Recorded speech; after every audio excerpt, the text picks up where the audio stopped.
sealtpoolt tuleb ka. Kuulete? Kuule, ma tunnen, kuidas see kevade tunne hakkab tulema vaikselt. Hakkab jah tulema, kas teil on ka kevade tunne?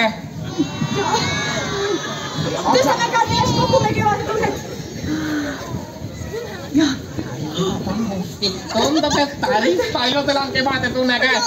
Oi, aga see kevad tõesti hiilib aina lähemale ja lähemale. Ma tunnen seda, Lotte. 12 minuti pärast on kevad kohal. Mul on selline tunne, aga teate mis? Võib-olla me peaksime. Eestlased ikka. Teeme ühe kevade vastuvõtulaine. Teeme jah. Ja teeme nii, et laine algab siit operaatoritest ja lõpeb sealt sulokene suloga. Nii et laine algab siit nüüd.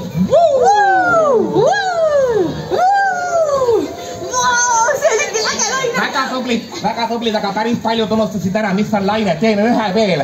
Ja laine! See on kohe poole suurem. See on tõesti poole suurem. Ja Lotte kõiges 45 sekundit on jäänud kaikki. Me peaksime kuidagi valmistuma. Ma ei tea, mida teha. Ma olen nii põnev, Lotte. Hüppame ka, hüppame. Põlvedest ei jooksu. Kuule, aga ma arvan, et me peaksime võib-olla... 30 sekundit. 30 sekundit. Mis me nüüd teeme? Murunituk on valmis. Nii. Viimane võimalus säkib ennast. Tüdrukud põsed punaseks, eks ole. Seda kevadel ei saa vastu minna. Ma olen valmis. Ma tean, loeme viimased sekundid kõik koos.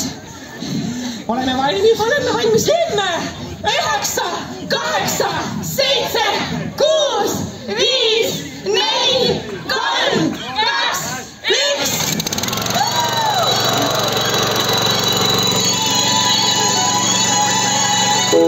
1.